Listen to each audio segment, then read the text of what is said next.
Fala galera, sejam bem-vindos ao Brolocast número 2, o podcast que vai fomentar empreendedorismo físico e digital. E hoje a gente tá com uma pessoa pra lá de especial aí que por um acaso é o meu irmão Marcos. E ele vai contar pra vocês aí um pouco da história, da trajetória e principalmente dos desafios que é empreender aqui no Brasil. E principalmente como ele saiu dessas artimanhas, dessas dificuldades que teve e conseguiu dar a volta por cima. Você vai ver que empreender no Brasil não é uma tarefa fácil, bem como não é algo que a gente desenha sempre no nosso papelzinho ali, achando que vai sempre crescer ou simplesmente não vai ter dificuldade. Como ele mesmo diz, é matar um leão por dia. E eu vou passar para vocês agora um pouquinho do que é o nosso convidado e ele vai se apresentar para vocês. Então, para quem não conhece aí, o arroba dele vai ficar aqui embaixo. O Marcos, ele é meu irmão do meio, 10 anos mais velho que eu. Uma das fontes de inspiração para mim ter entrado no mercado de empreendedorismo também foi ele, principalmente porque a minha família sempre fomentou isso. Mas melhor do que eu contar, seja muito bem-vindo, meu irmão. Como é que você tá? Conta aí pra galera quem é você, como você entrou nesse mundo e, primeiramente, muito obrigado por estar aqui conosco hoje. Olá, obrigado Maurício, obrigado a todos que estão aí assistindo. Quero agradecer, o convite. Meu nome é Marcos Brolo, eu sou o irmão do meio do Maurício e graças a Deus a nossa família sempre empreendeu. Nós viemos de uma família de empreendedores. Eu vi meu avô empreendendo, meu pai empreendendo várias vezes e acho que isso veio de sangue, assim como você e o nosso irmão mais velho. Empreender no Brasil, como você mencionou, não é fácil, né? A minha história ela é um pouco diferente das histórias tanto do nosso irmão mais velho quanto a sua, porque vocês ficaram mais em casa, mais vivenciando a nossa casa. E eu saí de casa com 18 anos para vir morar em outra cidade, que é Balneário Camboriú, e aqui eu empreendi sozinho. Aonde vocês moravam, que é lá na cidade de Joaçaba, a gente já tinha um nome, a gente já tinha expertise lá da nossa família. E aqui em Balneário Camboriú eu era um sozinho. Era mais um na multidão. Eu era mais um na multidão. Então, muitos desafios aconteceram até a gente conseguir empreender de verdade, ganhar dinheiro, fazer sucesso e aprender com isso, porque não é tão simples empreender numa cidade onde você é mais um desconhecido, principalmente fazendo alguma coisa para você ganhar dinheiro, ganhar notoriedade, né? Então você precisa fazer artimanhas do lado positivo, lógico, para que você consiga ser mais um diferenciado nesse mundo do empreendedorismo. Então, me apresentando é isso, eu empreendo em algumas áreas de mercado e, graças a Deus, eu tenho mais um irmão aqui, que é um grande empreendedor do mercado digital que a gente está vendo aí despontar nesse cenário nacional. Para quem tá assistindo a gente aí nesse momento, talvez se pergunte que, pela introdução que você fez, parece fácil empreender quando você tem uma família que te incentiva. Só que o que a gente faz hoje não tem nada a ver com o que o pai e a mãe fizeram no passado. Então ele citou a questão do nosso avô e até mesmo do meu pai. Eles vieram de um ramo gastronômico. Então toda a parte de empreendedorismo, a empresa deles era fomentar a parte gastronômica na região de Joaçaba. Então esse nome que ele falou que a gente era conhecido era voltado para esse mercado. Quando você veio embora, você fez tudo menos a parte de gastronomia. Da mesma forma eu comecei, para quem já acompanha a minha história aí desde os 13 anos, trabalhando como garçom e depois no ramo de eventos, mas eu também saí totalmente. Então, essa jornada, ela foi construída, obviamente, o pai sempre incentivou nós a correr atrás e não ser funcionário, entre aspas, a gente não tem nada contra ser funcionário, mas assim, foi acho que uma criação que o pai passou para nós, né? E isso fez com que a gente realmente quisesse correr atrás de algo próprio. Mas o que hoje, para mim, foi fonte de inspiração baseada em ti, é que os negócios, eles, para mim, ficou muito claro que ele nasce, ele cresce, ele tem uma vida estável e ele acaba morrendo.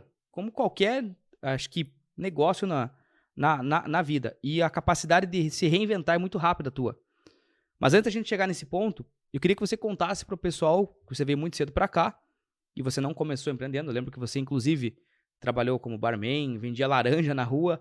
Essa transição, como que isso surgiu? Como é que você começou no empreendedorismo efetivamente aqui em Balneário Camboriú? Bom, eu vim para Balneário Camboriú em 2017, eu passei no vestibular. No dia que eu passei no vestibular, eu estava montando um restaurante lá em Joaçaba. Eu estava literalmente quebrando uma parede. E aí eles ligaram dizendo que eu tinha passado e eu tinha que estar aqui já no próximo dia. E eu vim, fiquei 6 meses, fiz o primeiro período, não gostei de Balneário Camboriú, não gostei porque eu morava sozinho, eu era muito sozinho, então quando eu estava lá em Joaçaba, eu era DJ, a gente estava todo sempre lá com a nossa família. E cidade pequena, tu conhece todo mundo, tem amigos, vem pra cá, pô, você cheguei aqui sozinho realmente. Sozinho e voltei para Joaçaba. Quando eu voltei para Joaçaba, o meu irmão mais velho, que é o Marcelo, ele comprou um carrinho de lanche para mim. Ele comprou literalmente um carrinho de lanche para eu fazer lanche na rua. Lá fui eu, contratei uma menina, a menina fazia o lanche e eu atendia. Fiquei 6 meses lá e vi que não era para mim. Né? Voltei para Balneário Camboriú 6 meses depois. Quando eu voltei para cá, eu voltei para recomeçar a minha faculdade e aí sim eu trilhei até onde a gente está hoje. Eu fui pedir emprego e o cara não tinha emprego. Eu fui pedir emprego de barman na melhor casa noturna daqui e ele me disse, não tem emprego. Essa ideia do emprego de barman tinha a ver pelo fato de você já ter trabalhado na boate? Tinha porque era mais fácil. Tu gostava da noite? Primeiro que era o que eu sabia fazer, segundo que eu gostava da noite e terceiro que a noite te dá uma visibilidade de você conhecer as pessoas-chave da cidade. Porque é na noite que os grandes empresários saem, que a grande massa sai. Então lá Isso foi com quantos anos? Isso eu tinha 18 anos. Mas tu tinha já essa visão de fazer network a partir disso ou era algo inconsciente que você achava legal estar no meio da galera? Na verdade, a minha vida inteira ela foi baseada em cima de projeto.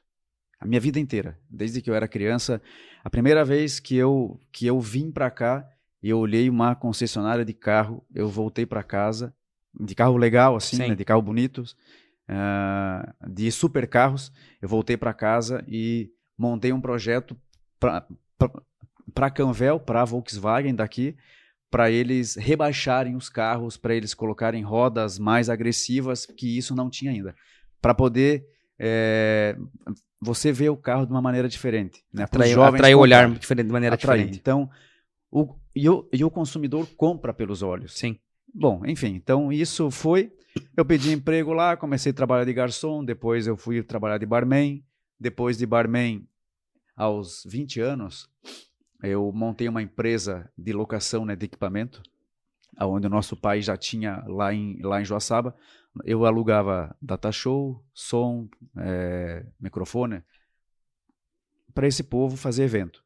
Galera, para quem não sabe, essa época, isso foi o começo, praticamente no Brasil, do audiovisual. Isso mesmo. Na época que o pai trouxe isso pro Brasil, esses equipamentos eram comprados em dólar, caríssimos. Caríssimos. E tipo assim, era algo que hoje você vê um projetor pequenininho, cabe na mesa, era algo de 30 quilos, com umas telas gigantescas.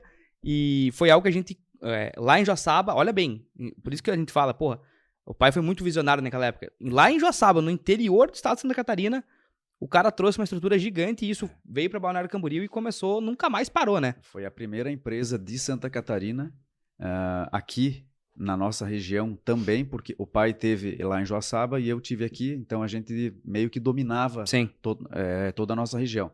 E ali eu comecei a ganhar dinheiro de verdade. Eu trabalhava muito, era muito focado, sei também, né, da tua história, de carregar caixa, de carregar material fotográfico. Para quem não sabe, evento é segunda a segunda. Tem dia de semana você fazia montar em hotel e final de semana era casamento, festa. E a gente era o primeiro a chegar e o último a sair, né? Exatamente. Então, eu trabalhei durante 5, 6 anos isso. Durante a minha faculdade toda, eu trabalhei com isso.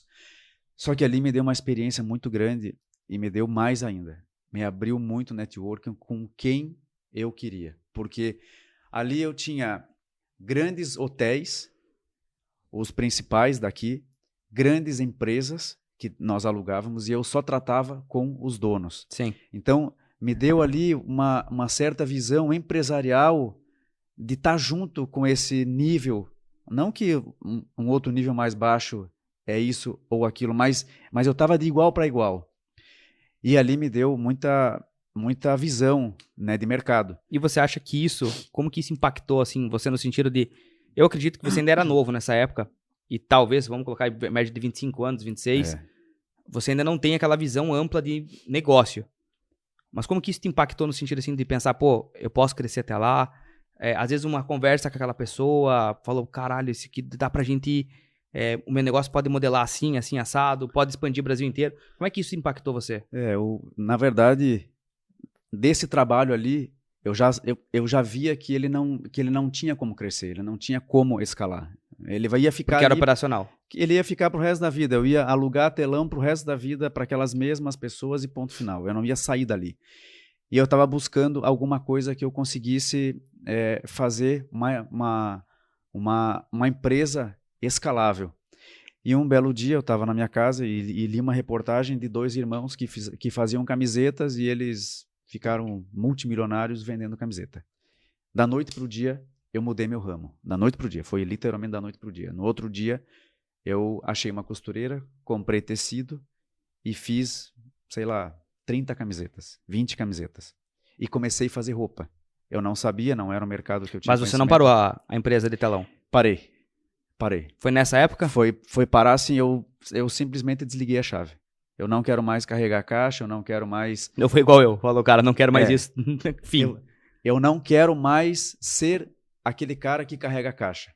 Eu quero que alguém carregue a caixa para mim, literalmente. Então, ganhei muito dinheiro. Foi aonde me deu base para eu fazer o que eu quisesse.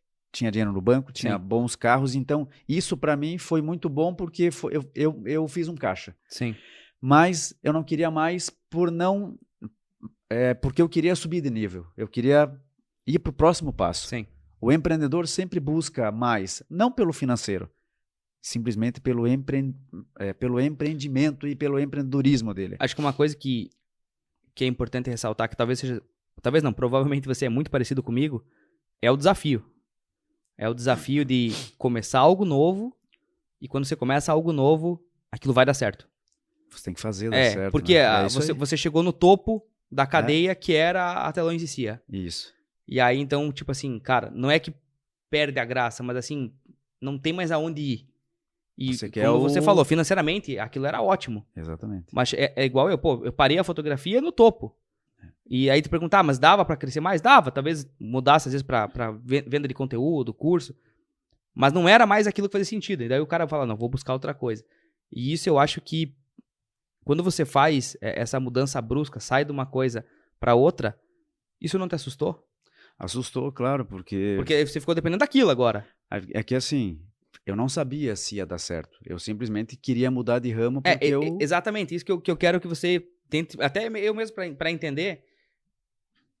Você decidiu da noite pro dia. Só que nessa época tu já morava sozinho, você já morava com já era casado com a Grazi, acho que nessa época. Já namorava. Mano. E já tinha, acho que tava pra nascer, né? Foi mais ou menos nessa época que a Maria nasceu, que a tua filha nasceu. Não. Foi logo depois? Não, foi ainda depois. Daí quando você cria algo assim, pô, não moro com meus pais, já me sustenta, você não pode errar. E aí, como é que foi isso? Na verdade, eu sempre fui muito sozinho. O empreendedor, na verdade, ele é muito sozinho. Principalmente o empreendedor sonhador, que é o meu caso. Eu acho que é o teu, não sei. Mas o empreendedor que sonha, tem gente que não acompanha o mesmo raciocínio dele. Porque ele é o sonho dele, não é o sonho dos outros. Sim. Então ele é visto como um sonhador. E naquele momento, para a minha família, que era a Grazi ali, que estava comigo, eu era um sonhador. Pô, mas você vai deixar de lado uma coisa que está te dando dinheiro, que está seguro, por um negócio que você não sabe o que vai acontecer. Mas, na minha faculdade, que foi a faculdade de design, eu aprendi a desenhar. Então, eu tinha que usar... Sim. Eu tinha que usar um pouco daquilo que eu estudei muitos anos para poder fazer um negócio. E é onde que eu usava muito da minha do meu designer que eu estava usando. Foi nessa parte, né, de criação de produto. Sim. Foi na criação de produto. Então, eu criava camiseta, criava camisa polo. E tu gostava daquilo? Era um negócio muito fantástico porque eu usava todo o meu poder criativo. Se ia dar dinheiro ou não, eu não me importava. Mas ele te dava prazer pra fazer. Eu não me importava, porque assim, o que me importava era eu colocar o meu poder criativo, fazer a roupa e ver alguém usando. Esse eu acho que é o maior prazer de um empreendedor quando ele almeja qualquer coisa. O depois dar dinheiro vai ser uma consequência de um trabalho bem feito. Né? Então, o que eu fiz ali? Fiz roupa, fiz uma marca e a gente começou a vender. Nesse meio tempo, e aí sim, eu entrei na área do network. Porque nessa época, eu tinha um grande amigo que se chama Jefferson Pereira, e ele era o único cara, ele é ainda o único cara que importa Red Bull para o Brasil. E o Jefferson, nessa época, sentou comigo e falou assim, nunca pague para sair na revista. Nunca pague. Isso eu me lembro até hoje e eu levo isso para a minha vida inteira. E quando eu falo para alguém, eu falo sobre isso. Porque isso é um grande diferencial. Ele nunca... E foi, né, o que ele me disse que é a estratégia da Red Bull. Uma das maiores marcas do mundo. Nunca pague para sair na revista. Pague o cara que vai sair na revista. Doe camisetas para ele. Faça presentes para ele. Faça alguma coisa com as pessoas que irão sair nas revistas. E aquilo para mim ficou marcado. E nessa época eu tinha um amigo, que era o filho do então senador. Eu dei roupa pro senador. E o senador começou a usar e começou a me falar, pô, o pessoal gostou. E um outro dia, eu fui numa festa lá, né, de aniversário, e dei uma camisa de presente para um empresário. E esse empresário, no outro dia, mandou uma mensagem, ó, quero ser teu sócio. E, consequentemente, o nome da marca era Luiz XV, que era um rei, Sim. E esse empresário tinha um castelo. Então, juntou ali esse empresário, o filho do senador, que também queria ser sócio, e a gente fez uma sociedade com 3 pessoas. E a gente começou, aí sim, literalmente, desenvolver um negócio baseado num network, Sim. que um tinha um castelo, tinha dinheiro, o outro ele era filho de um senador, que a parte política é muito importante, na minha visão, e a gente começou a fazer, e começou a crescer, e colocamos umas 100 peças numa loja aqui em Balneário Camboriú. Mas isso foi muito recente, foi 30 dias depois de eu ter a ideia de fazer o negócio. Dessa loja, era bem no verão, 2 empresários lá de Ribeirão Preto compraram algumas peças, voltaram para Ribeirão Preto, e um dia eles ligaram, olha, a gente quer montar uma loja da marca de vocês porque a gente não aguenta mais as pessoas pedindo que marca era aquela e o nosso público é extremamente poderoso. E a gente quer fazer a loja. A gente não tinha experiência nenhuma, eu não tinha nenhuma experiência em franquia, em negócio, menos ainda. Meu negócio era carregar caixa. Sim. E ali eu vi que sim, a gente tinha um negócio de verdade que poderia ser escalável para o mundo inteiro.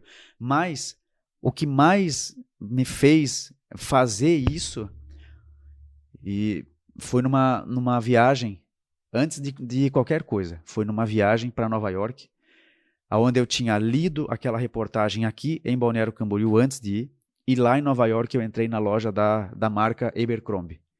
Quando eu entrei naquela loja, eu pensei comigo, eu não vou conseguir fazer sozinho. O meu bolso não vai aguentar. Eu preciso ter sócios para fazer. Eu quero fazer isso aqui. E nenhum sonho é pequeno demais. Se você consegue sonhar, você consegue fazer. Se alguém fez, você também consegue. Sim. Basta você lutar, batalhar. E aí, naquela hora, eu vi que eu queria fazer aquilo lá. Uma loja conceito, uma loja diferenciada, produtos diferenciados, para um público diferenciado. Para quem tá vendo, a gente vai colocar aqui na descrição o Instagram da Luiz XV, para vocês verem o conceito que ele tá falando. Porque ele trouxe todo um projeto arquitetônico de realeza. Isso não era somente na parte estrutural, mas também nas peças. Desde os móveis, até a maneira que era feito o material visual, era tudo remetido a isso. E um ponto que ele tocou agora é que você falou em viagem. E eu vejo que O meu outro irmão também teve sucesso no negócio, porque ele viajava muito e trazia consciência de gastronomia para a cidade pequena. Então depois eu queria que você reforçasse isso, porque eu tenho certeza que muita gente acha que viajar, principalmente para o exterior, é jogar dinheiro fora. Ah, tá gastando dinheiro. E, cara, o Brasil não é avançado. O Brasil não é tecnológico, o Brasil não tem... mundo. E aí tu vê, pô, pega a Europa, pega a Singapura, pega os Estados Unidos, pega a China. Lá é o berço da tecnologia, da informação, de tudo. Se você conseguir trazer algo de lá pra cá antes do pessoal, você vai ganhar muito dinheiro. Vai. E foi nessa viagem que eu vi que tinha que ser um negócio diferenciado, porque nessa época ainda não tinha marcas premium muito legais que você pudesse dizer assim, eu quero essa marca. Foi na mesma época que foi lançada a marca Reserva, foi no mesmo ano, e foi no mesmo ano que foi lançado a marca Sérgio K. Então era Luiz XV, Sérgio K e Reserva. Na mesma época, na mesma pegada, no mesmo estilo. A Reserva mais casual, mas a gente estava batendo de frente com a Sérgio K e com a Dudalina na parte de camisaria. O foco da Luiz XV era camisa polo e social. Isso mesmo. Na verdade, a gente... E focava em qual público? No público A, B. Tá. Num público masculino mais atlético. Era modelado na marca Abercrombie. A gente era modelado na marca Abercrombie, a loja com um cheiro muito bom, luzes muito legais, um ambiente requintado, como você mencionou, mas assim, com uma pegada jovem, que é o que não tinha no Brasil ainda. Sim. Então a gente fez essa loja, começou a crescer, e aí vem o problema de você crescer demais sem saber. Que foi o que aconteceu. A gente fez a loja lá na Ribeirão Preto, cresceu demais a nossa venda nas multimarcas, e a gente não tinha produção, não tinha fábrica que produzisse aquele tipo de produto mais melhor. A moda, a modinha do momento de diversas idades. A gente não tinha. Então, é muito perigoso você crescer sem estrutura. Eu acho que faltou talvez um planejamento atrás. Todo mundo pensa assim, eu quero crescer. Mas crescer, se você não sabe o que você está fazendo, é perigoso. Porque você pode simplesmente ter uma alta demanda e você não ter o produto. Aí tu queima a marca, queima um belo dia, queima no mercado. Um belo dia eu fui levar um presente para um empresário, que é um super empresário dentro do Brasil, se chama o Birajara Guimarães, e eu levei um presente que era da marca Luiz XV, que era uma camisa para ele, e ele, consequentemente, ele é sócio do cantor Roberto Carlos, que é rei, e eu, quando falei para ele assim, eu quero que você entregue essa camisa pro teu sócio, Roberto Carlos, que é de rei para rei. Ele falou, pô, eu quero ser sócio, e aí eu também sei que ele era que ele era muito amigo, né, do Fausto Silva, levei uma para ele, ele falou assim, não vou entregar. Eu não vou entregar porque você não tem capilaridade. E isso, na hora, eu fiquei chateado, falei, pô, mas não muda nada ele entregar, mas eu vejo hoje, com muita clareza, se ele entregasse, eu ia dar um boom de venda, você não ia conseguir entregar. E eu ia ficar com baixa credibilidade por não ter o produto capilarizado, né, dentro do Brasil. O mercado online, para mim, ele começou desde o começo da marca. Né? Eu quero agradecer ao Thiago Fazio, que sempre fez o nosso site, me incentivava, mas eu fiz errado, eu era muito do físico. Né? A gente vendia online e era um negócio muito bem feito, mas eu não foquei na parte online, porque eu queria focar nas franquias.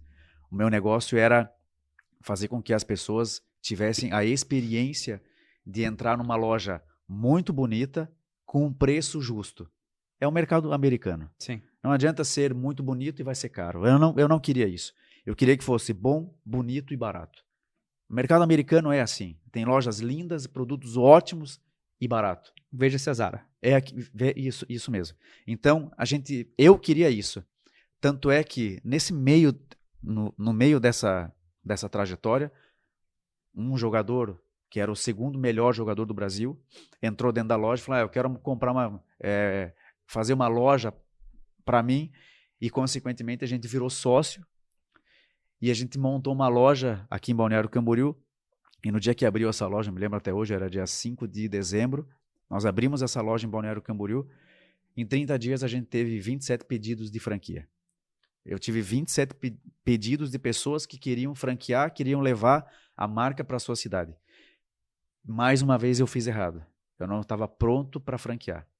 Se eu tivesse uma equipe de franquia, um bom advogado, um bom comercial, uma estrutura de franquia, de franchising, eu teria feito 20 lojas. A gente fez uma. Dessa loja, a gente vendeu uma loja. Então, a gente tinha 3 lojas. Ribeirão Preto, Balneário Camboriú e Aracaju. Então, a gente fez 3 lojas e vendíamos para mais de 400 lojas multimarcas dentro do país. Ficamos nessa sociedade mais 2 anos. Por carga do nosso destino, nós éramos muito próximos, né, do jogador Neymar, e a gente fez uma sociedade com o irmão do Neymar, numa outra marca, porque o empreendedor nunca para de criar. O empreendedor que é empreendedor, ele sonha e ele vai sonhando, ele vai criando. Vira um hobby. Vira um hobby e... Não é mais só pelo dinheiro. É por querer fazer e quando faz, agora vai dar certo. Na verdade, para mim, principalmente, nunca foi o dinheiro. E não é o dinheiro. É o jogo de você empreender. É o jogo de fazer. Porque o dinheiro, ele é uma consequência de um produto bem feito e de um trabalho bem feito. E naquele momento eu vi que o negócio ia explodir. Não tinha como ele não explodir. Só que por R$1.500 ou por R$1.000, o negócio do nome da marca, ele foi pedido o registro, mas a empresa que fez não nos avisou que tinha uma empresa antes da nossa com o mesmo nome, que já tinha pedido registro. E isso que você está falando agora é algo, eu vou só te citar rápido, que aqui no nosso mercado, principalmente do pessoal que faz e-commerce, eles acham que comprei o registro BR. E eles acham que aquilo é deles. E talvez seja o maior erro de qualquer empreendedor digital acreditar fielmente que vender produtos é o jogo. E na real, o jogo é você ter uma marca. Então começa pela INPI. Na verdade, tudo começa pelo INPI. Uma empresa um negócio se começa inicialmente pelo INPI. E ali foi que eu vi. Então, é por isso que quando os mais velhos falam assim, a gente tem experiência, não é simplesmente por ser mais velho, é por você ter passado pelo caminho por alguma coisa que já deu e ter errado. Então, assim, eu errei em não ter pessoas para vender franquia, eu errei em querer fazer um negócio muito grande na mídia sem ter produção, eu errei em não ter visto o nome. Nós faturávamos, em média, 4, 5 milhões por ano. Só que a nossa rentabilidade era de 45%. Então, a gente faturava, tinha uma margem muito boa. Nós podíamos vender poucas peças e ter uma rentabilidade muito boa. Sim. Só que o meu negócio era ampliar, crescer para um dia vender. Sempre foi assim. Eu criei isso para vender. E tudo o que eu crio hoje é para vender um dia. Nada é para ficar operando. Porque a parte operacional ela é muito difícil, ela é muito complicada, ela é muito desafiadora. Você operar todos os dias o seu negócio, ou se você tem vários negócios, ele é muito cansativo. Então, na minha visão, é criar, crescer e vender. É mais saudável você fazer isso, porque você vai vender para alguém que tenha mais capacidade do que você. Às vezes um grupo maior, que já tem mais inteligência, tanto Exatamente. intelectual quanto inteligência de sistema, enfim. E ele vai pegar do zero, porque para ele está do zero. Para mim, eu já estava cansado, já fazia 7 anos, eu já estava cansado daquilo, cansado de fazer roupa, porque tudo passava pela minha mão, eu estava cansado de fazer e eu queria novos desafios. Você acha que isso foi um dos erros que você cometeu, que prejudicou a empresa de centralizar tudo em ti? E não, talvez, contratar setores específicos, inclusive com pessoas sênior? Foi, sem dúvida, mas existe uma grande diferença quando você trabalha com alguém que tem talvez o mesmo pensamento que você, o mesmo raciocínio e o mesmo olhar crítico, porque você não encontra hoje grandes empresários que têm uma uma legião de pessoas atrás que são do mesmo nível. Não que seja mais inteligente ou menos inteligente. Isso vai acontecer. Exatamente. Então, por isso que o olho do dono sempre foi o que engorda. Ah, mas não é assim. Nosso pai falava isso, o dono engorda o porco. E é porque o olho do dono é que vai saber se a roupa vai ficar bem, se ela vai ficar, se ela tá bonita ou não, enfim.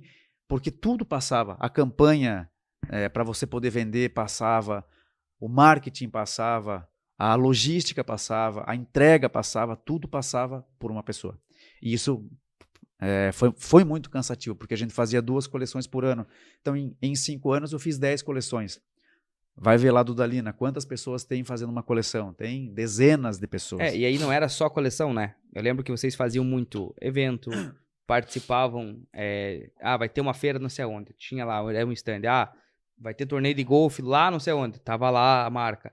Aí faziam festa de lançamento da coleção, aí tinha desfile no shopping, tinha não sei o quê. Então, como tu falou, pelo que eu lembro, a equipe Luiz XV não era grande pelo faturamento que ela tinha. Não era grande. E por que disso de trabalhar tão enxuto?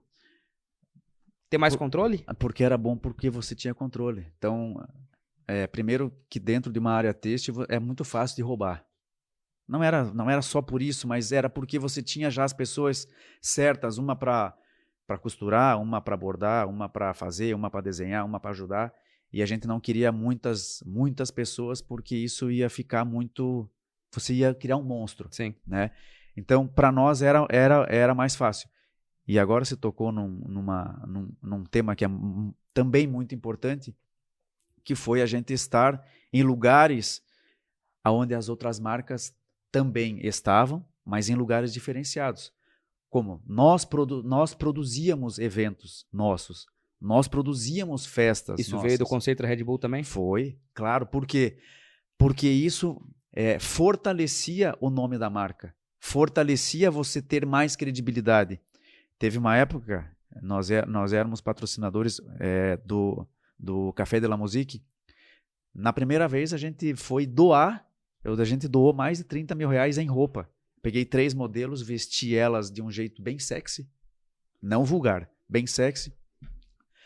E fui lá nós fomos lá no Café de la Musique e elas foram doar roupa para o público que estava lá. Mas por que vocês foram lá? Porque lá estava o público que a gente queria atingir. E o detalhe, não sei se ainda mas era a casa mais top do Brasil.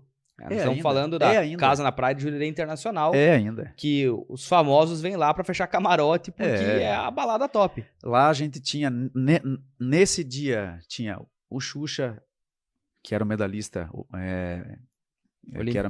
olímpico, a Sheila Mello, tinha 2 atores americanos, então assim, fora, né, todos os grandes empresários que estavam lá. Mas isso para nós era muito importante, por quê? Porque o público que era o nosso público, que nós gostaríamos de atingir, estava lá. E isso veio... Então 30 mil era uma campanha de graça. Era uma campanha de graça. Então quando você diz assim, eu vou patrocinar alguma coisa, nós não patrocinamos, a gente deu as roupas, que para nós saiu o preço de custo. Sim. Só que se a gente fosse colocar na ponta do lápis o tanto de roupa que a gente deu a preço final, dava mais ou menos isso. O que para mim...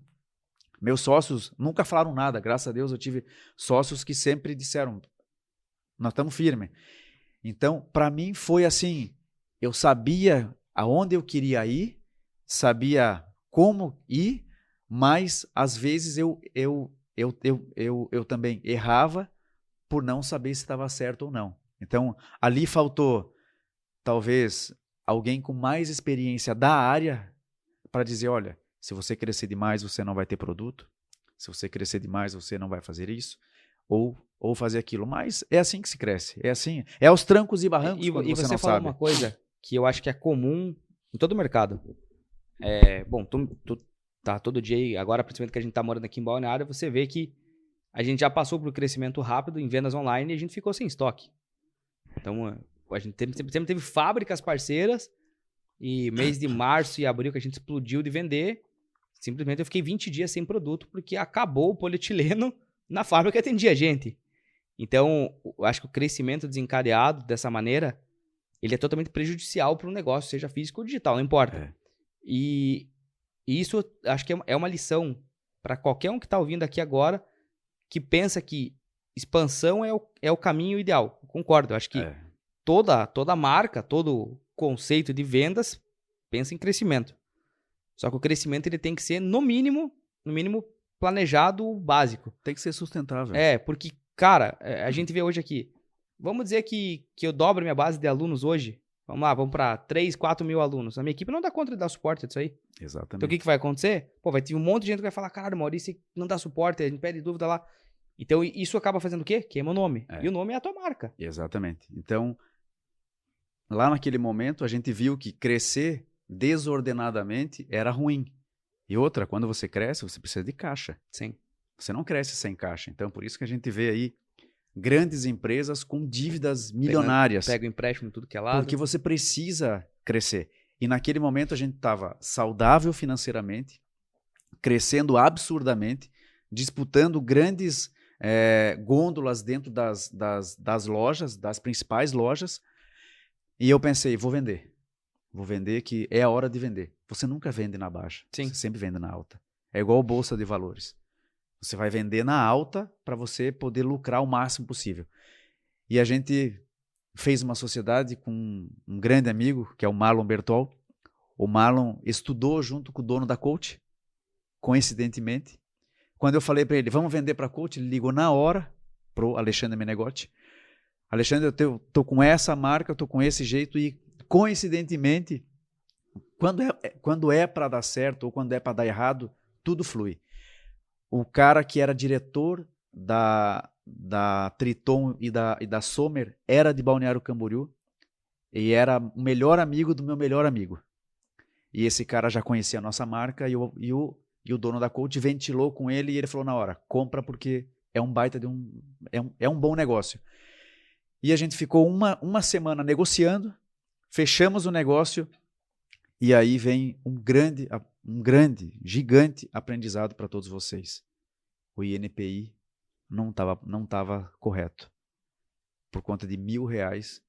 Que é o que custa a patente de uma marca. A gente deixou de fazer um negócio de dezenas de milhões. Foi um negócio de 8 dígitos jogado pelo ralo.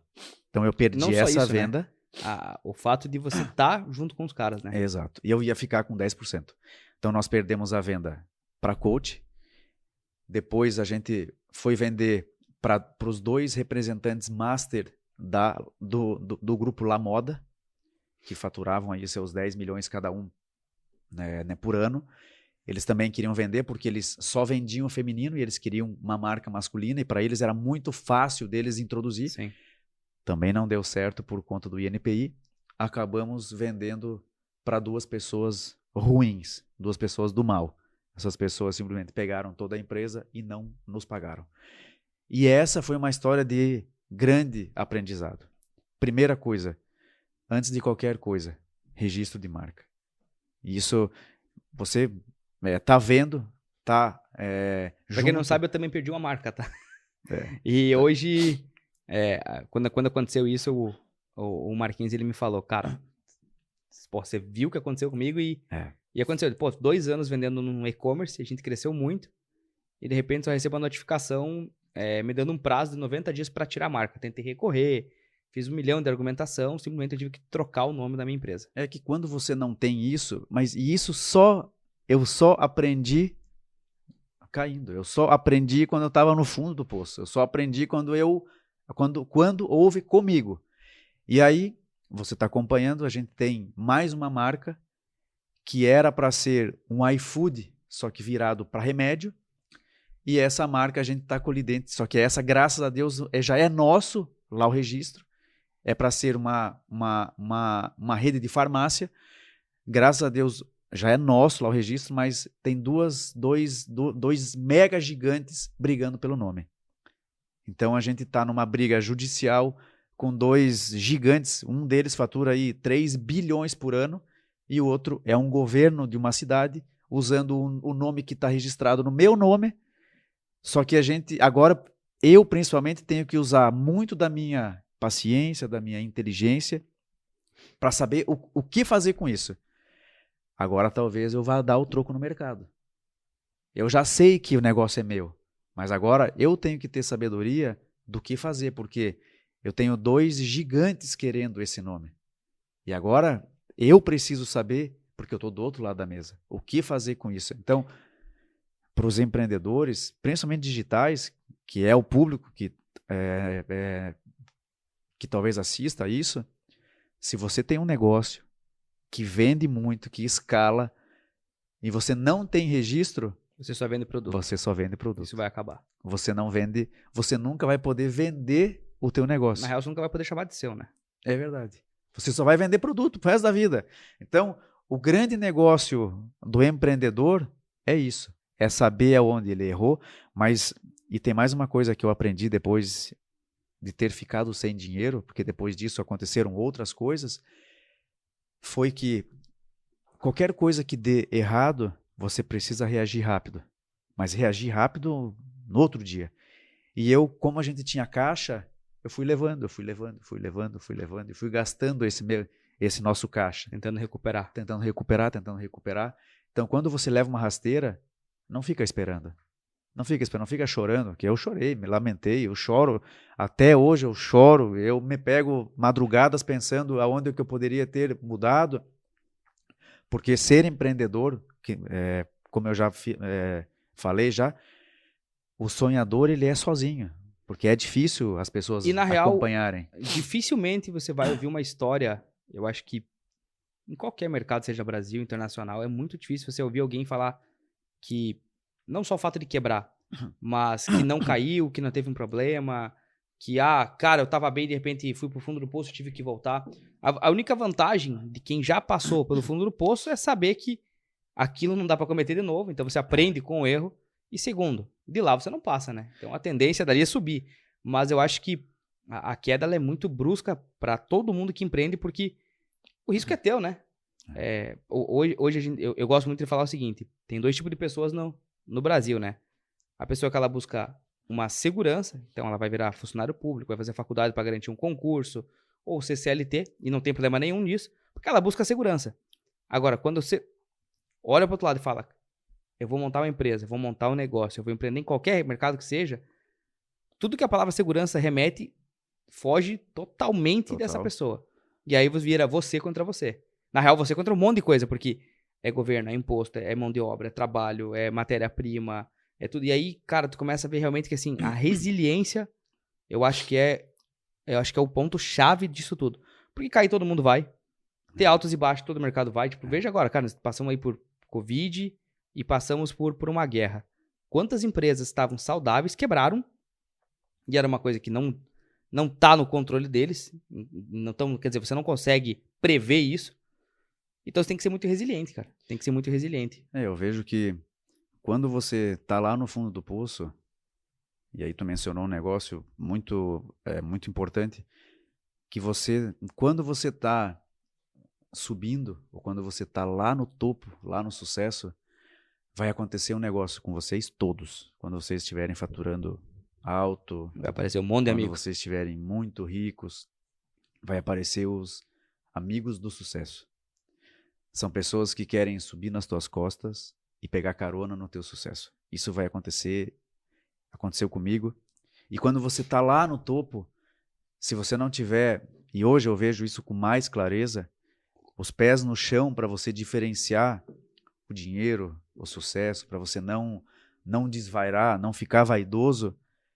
E isso é um negócio muito perigoso, se chama vaidade, porque quando você está lá em cima, você é o máximo, tudo que você toca vira ouro, e era o que estava acontecendo.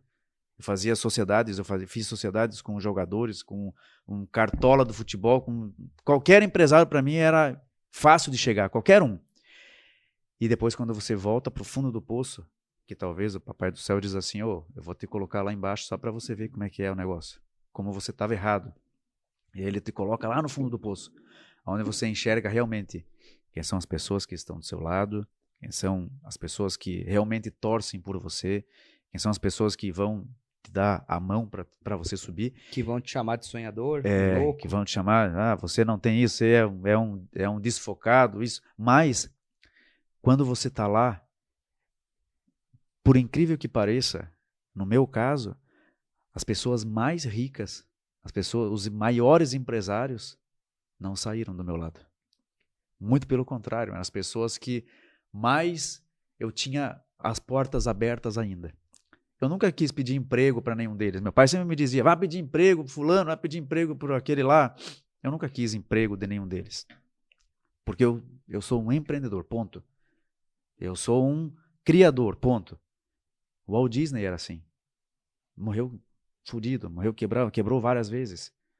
E era visto como um cara quebrado. Porque ele era um sonhador. E não é só isso, eu acho que não importa quantas vezes Não importa. você vai cair, eu acho que tudo vai ter o seu tempo. Lógico. E eu acredito muito em trabalho duro, frequência e resiliência. Tendo esses 3, em algum momento, obrigatoriamente, Vai dar certo. vai dar certo. Talvez, tem pessoas que vão dar sorte e vai dar certo em 1 ano, 2 anos, 1 mês, e tem pessoas que vão demorar 80 anos, como é o caso do KFC. Exatamente. Mas assim, e volto a dizer, o sucesso que eu tô falando aqui não é a grana que vai vir, é a consequência. Consequência. Mas é tu fazer aquilo que você sonhou. É. Falar, caralho, isso virou algo gigantesco. Tenda visto o teu amigo. Tá aqui, ó. Pra quem acompanha o podcast aí, a Água da Amazônia, nós vamos trazer o Cal aqui também. Quanto tempo o Cal tá nessa briga pra fazer a água virar o que ela virou hoje? Há mais de 15 anos. E quantos devem ter chegado pra ele, amigos, familiares? Cara, para de sonhar, porque Exato. como é que você vai fazer uma água do ar da Amazônia? Você conheceu a história do cara, é igual tu, só que em proporções de segmentos diferentes. Na verdade, a mesma coisa que aconteceu com ele acontece com você, acontece comigo, acontece com você que tá aí. Muitas das vezes dentro da tua própria família, teu pai, tua mãe. Lá em casa, o pai sonha mais devagar, sonha mais baixo. E não é por mal, porque... Não, é porque ele quer a nossa segurança, nossa segurança financeira. E perceba, o Marquinhos, ele tem 10 anos a mais que eu, então ele já é de uma geração diferente. Quem tá assistindo aí, que às vezes tenha 18, 20 anos, é de uma geração diferente da minha já também. O pai é totalmente diferente, o pai tem 64 anos, então a cultura é totalmente diferente e a gente não pode obrigar uma pessoa mais velha a pensar igual ele pensa, da mesma maneira que o que ele pensa, às vezes eu acho errado e vice-versa, porque foram criações, foram momentos, foram épocas diferentes. E eu acho que esse é o jogo, entendeu? É você, primeiro, se reinventar e se adaptar a todo momento. Porque isso essa caneca não vai estar na moda daqui 3 meses. E se daqui 3 meses a caneca tem que ser quadrada, ela vai ser quadrada. Se hoje você pega aqui e a partir de agora não existe mais a alça acabou. Se você não se reinventar, você para de vender. Eu acho que essa é a sacada do mercado, né? É a gente tá sempre se reinventando e, principalmente, não é não ouvir, mas você absorver o que você acha que é de bom das pessoas. Exato. E o que você realmente não acredita, talvez para alguns vá soar como tá se achando, tá com o ego alto, não escuta ninguém, é egocêntrico. E não é. Na real, a tua... Eu tenho um grande amigo que é o Décio, que tu conhece. O Décio, ele fala, só dá palpite quem transa. E ninguém tá lá dormindo com você, a não ser a tua esposa, no teu caso, para dar opinião. Exato. Porque ninguém sabe quantas noites você não dorme. Muitas vezes ela também não sabe quantas noites você não dorme, quanto tempo você passou pensando naquilo, quanto se dedicou daquilo, quanto você teve que abrir mão. Então, eu vejo assim, quando eu comecei no mercado digital, cara, eu ouvi muito, se fosse fácil ficar rico, todo mundo tava. Por que você vai largar a fotografia? Você é louco, não sei o quê. Já tá igual faturando. Tu falou, volta pro teu trabalho, vai pedir emprego. Exatamente. E, cara, eu vou te dizer o seguinte, eu não julgo nenhum deles, mas se a minha verdade não fosse realmente forte, eu tinha parado. E a gente não tava aqui agora. Ninguém aguenta. A mesma coisa é você. Ninguém aguenta por muito tempo uma coisa que não dá certo. Na verdade, todos os negócios que eu fiz, nós estamos resistindo muito tempo. Principalmente esse da moda. Nós estamos resistindo muito tempo. E várias pessoas me dizem, vai para outro ramo, vai procurar emprego, vai fazer isso. Isso não hoje, porque graças a Deus a gente estabilizou. Mas quando a gente ficou sem dinheiro era isso. Mas essa nossa resistência é a diferença.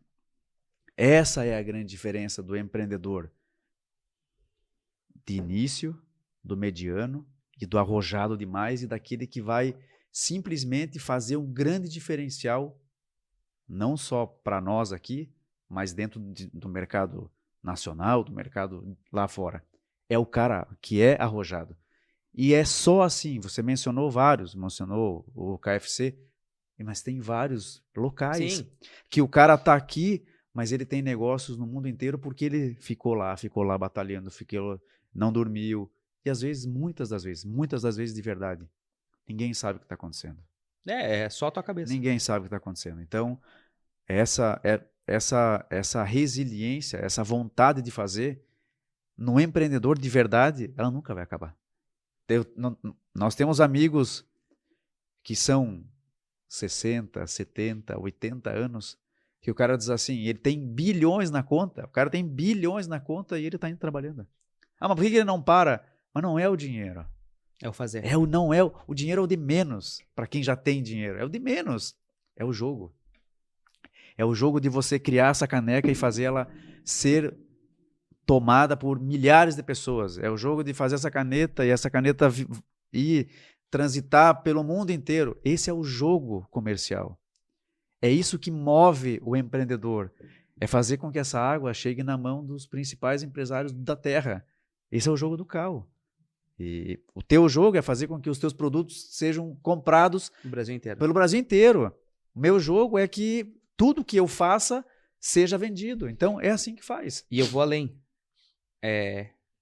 Para você que está ouvindo isso, eu acho que a lição maior de tudo isso, além do fato, obviamente, de que a gente aprendeu nesse exato momento que tem que ter uma contingência para tudo, tem que ter previsibilidade, mas além de tudo isso, tem que ter graça. Porque se não tiver graça para você que está aí, se fudendo toda noite, toda manhã, todo dia, pensando em crescimento, expansão, equipe, quer dizer, você que está atrás do game, planejando aquilo para frente, se não tiver graça e se não fizer sentido, não tem por que você tá fazendo. E não é nem só graça, né, Maurício?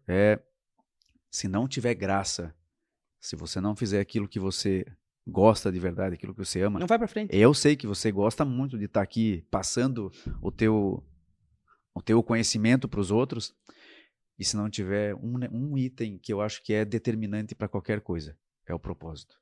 Então, é isso aí. Quando eu falo ter graça, tá alinhado com o que você acredita. É o propósito que você tem. Qual que é o teu propósito? Eu quero empreender para que as pessoas usem e façam aquilo que eu faço, porque tudo que eu faço é com amor e aquilo é para o bem delas.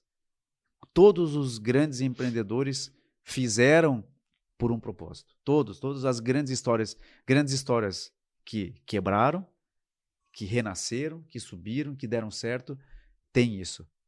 Quebraram e continuaram por propósito, não pelo dinheiro. O dinheiro vai ser uma consequência.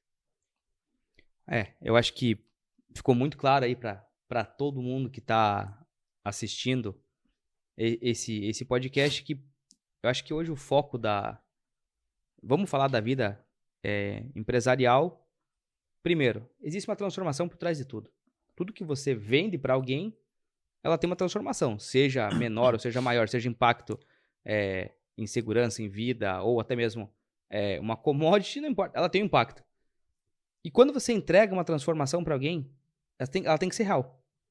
E aí começa o porquê do propósito. Isso aqui não é um papo de coach, e por mais banal que você ache, existe uma transformação. Sem dúvida. Se ela for real, ela vai fazer aquela pessoa sair do papel de comprador para fã e, consequentemente, recomendador.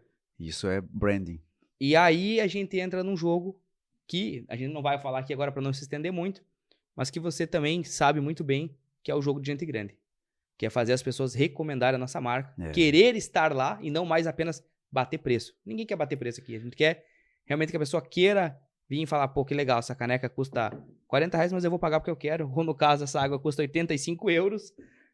Poderia estar tomando uma Merchandon, mas não, eu vou tomar uma água porque ela é única. E branding, aí né? vira o game novo. Eu acho que para todo mundo que assistiu até aqui, viu que, primeiro, nunca vai ser fácil. Não. Quem falar para vocês que é fácil, tá mentindo. Tá vendendo promessa de guru que Vende ilusão. não vai cumprir. Segundo, eu acho que a resiliência é o ponto-chave aqui desse podcast. Cara, tu vai ter que aguentar pancada pra caralho e isso nunca vai acabar. Você pode estar no auge da tua empresa. Pega um exemplo, amigos teus grandes, a própria Polishop. fatura bilhões, beleza. Você acha que esse cara não tem problema? Você acha que esse cara não é pancada de tudo que é lado? Se fosse fácil, qualquer um fazia, né? E aí tem que ser resiliente. E terceiro, o meu ponto de vista hoje, falando sobre pessoas em geral também, que eu aprendi muito isso com você, antes de você botar um sócio pra dentro, eu acho que esse foi o maior aprendizado que você teve. Antes de você botar um sócio pra dentro, primeiro, tenha certeza que ele tá extremamente alinhado aonde vocês dois querem chegar, tem que ser igual. Se o outro tiver um passo atrás, vai chegar algum momento que ele vai sucumbir, vai falar, não quero mais. E aí você vai cagar com tudo. Então, preserve amizades, preserve parceiros, mas se você acredita naquilo e não tiver ninguém, vá mais devagar, mas vá sozinha. Exatamente. Vá sozinha. Não pegue alguém pra tapar buraco, não pegue alguém pra injetar dinheiro, porque você pode ir mais devagar, mas da maneira que você acredita. Dinheiro você vai no banco, né? Amizade, quando você faz uma sociedade com amigos, a chance de perder o amigo é muito grande. Muito grande. É muito grande. E falo de experiência Própria. E não foi uma vez. Tive 9 sócios. 9. E quem tem sócio aí, a gente não tá falando que sócio é ruim. Mas, como eu falei, tem que estar muito alinhado. Tem que estar muito alinhado, tem que ser muito parceiro. E se esse sócio for ainda atuante, é pior ainda.